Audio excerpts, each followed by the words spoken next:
Hola, hoy revisaremos las propiedades físicas, químicas y biológicas del suelo. Les recuerdo estos dos símbolos, ya los conocen. Recuerden realizar cada una de las acciones indicadas en ellos.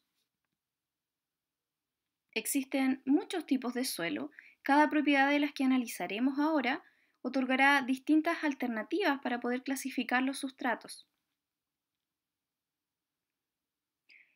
Los distintos tipos de suelo se encuentran definidos por sus características o propiedades. Tenemos tres tipos de propiedades: las físicas, químicas y biológicas. Las propiedades físicas dependen de las características de los componentes minerales del suelo, por ejemplo, su forma, su tamaño de partícula, etc.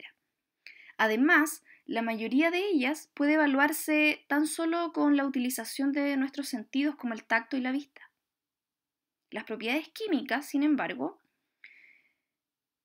nos hablan de la composición química del suelo y de cómo va variando este en su composición, siendo influenciado por un montón de procesos, como por ejemplo la meteorización, que es el proceso de formación de rocas.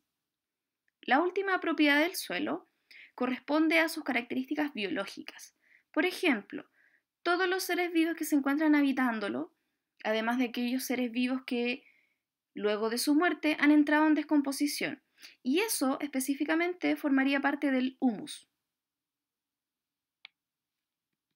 Primero vamos a comenzar por las propiedades físicas, y la primera de ellas que les señalaré es la textura del suelo. Esta propiedad mide la proporción de los componentes inorgánicos del suelo, diferenciándolos mediante su tamaño.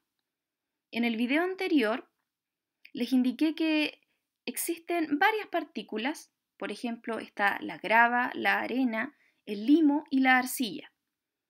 De todas ellas, solo se encuentran incluidas en esta propiedad tres, y estas son la arena, el limo y la arcilla.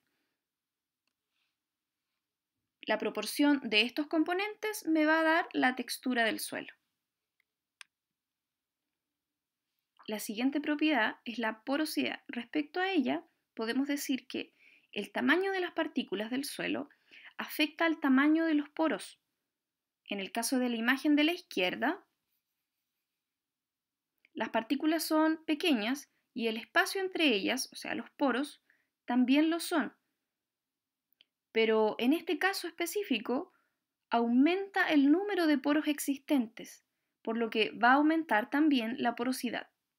En el caso de la imagen del lado derecho, donde las partículas son de mayor tamaño, los poros existentes entre ellas también van a ser de mayor tamaño, van a tener un mayor volumen, por lo cual va a disminuir considerablemente el número de poros que existe en el suelo, por lo que va a disminuir la porosidad.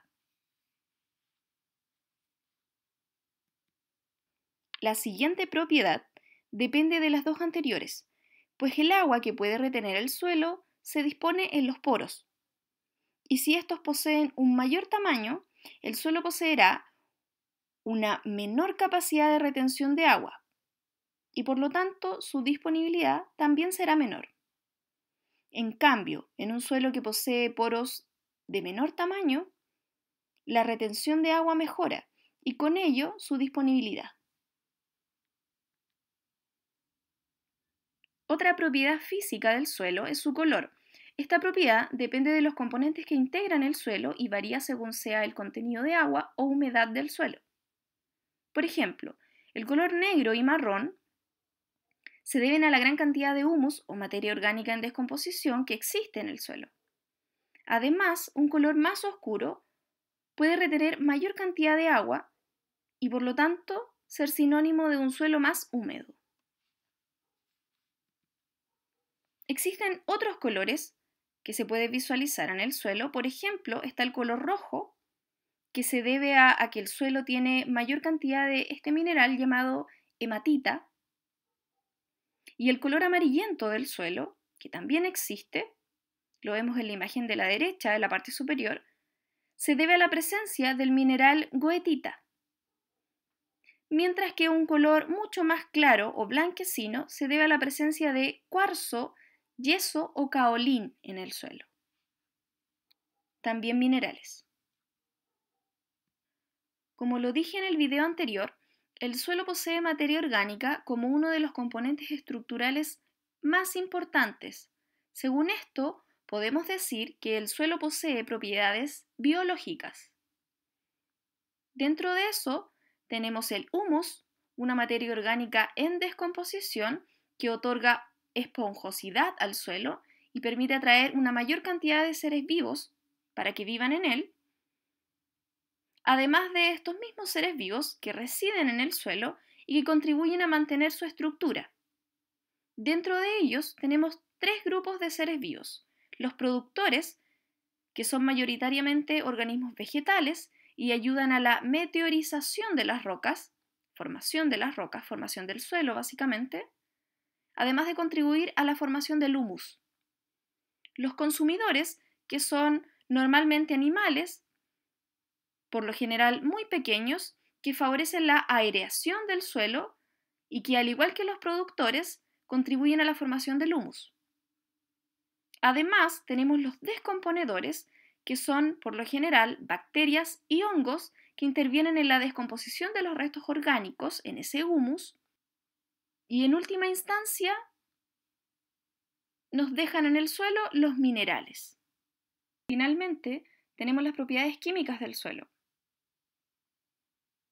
El contenido del suelo es fundamental en el desarrollo de los organismos que viven en él, por ejemplo, para el desarrollo de los organismos vegetales. Una planta requiere de múltiples nutrientes para su crecimiento y desarrollo, y cualquier complicación que exista durante este proceso será perjudicial para este organismo. Existe una propiedad química del suelo denominada capacidad de intercambio, que consiste en retener distintos nutrientes y brindárselos a las plantas para su correcto desarrollo. Un suelo que posee baja capacidad de intercambio tendrá menor cantidad de nutrientes para otorgar a esas plantas. Y un suelo de mayor capacidad de intercambio será ideal para la nutrición de los organismos vegetales, pues brinda mayor cantidad y variedad de nutrientes. Otra propiedad química del suelo es la salinidad. Esta propiedad mide la cantidad de sales que posee el suelo y, por lo tanto, si existe mayor cantidad de sales minerales como el sodio, por ejemplo, la salinidad se eleva y el suelo se torna de color claro o blanquecino. Así, uno de los principales efectos que tendría un suelo con alta salinidad es la dificultad o incluso impedimento de la absorción de agua por parte de las raíces de las plantas, lo cual frenaría o retardaría el crecimiento y productividad del organismo vegetal. El pH es otra propiedad química y corresponde a la cantidad de átomos de hidrógeno cargados positivamente, por eso tienen un signo positivo al lado, está la H más el signo positivo. Mientras mayor sea la cantidad de átomos de hidrógeno positivo en el suelo, su pH será más bajo y por lo tanto más ácido. Y si por el contrario existe una menor cantidad de átomos de hidrógeno positivo en el suelo, el número de pH será más alto, o sea, más alcalino, todo lo contrario a acidez. La escala de valores que puede tomar el pH de cualquier sustancia, en este caso el suelo, va desde el 0 hasta el 14. En ella nosotros podemos destacar el valor 7 como un pH neutro, ni ácido ni alcalino. Y a partir de allí establecer dos categorías de valores: los valores ácidos, que se encuentran bajo el número 7, y aquellos valores alcalinos que se encontrarían sobre el número 7.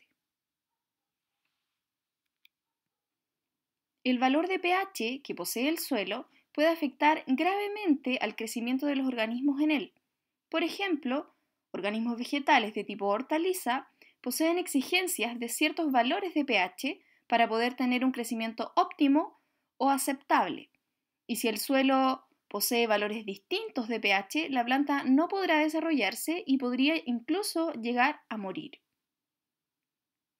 En esta tabla se muestran los valores de pH que permiten el crecimiento de ciertas plantas.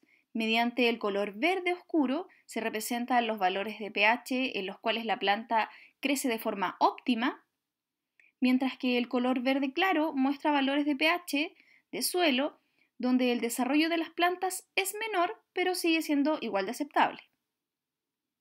Según esta tabla, es posible decir que las lechugas necesitan un suelo que posea valores de pH entre 6,5 y 8, pero dentro de este rango es posible que crezcan de forma óptima teniendo un pH de suelo entre los 7 y 7,5.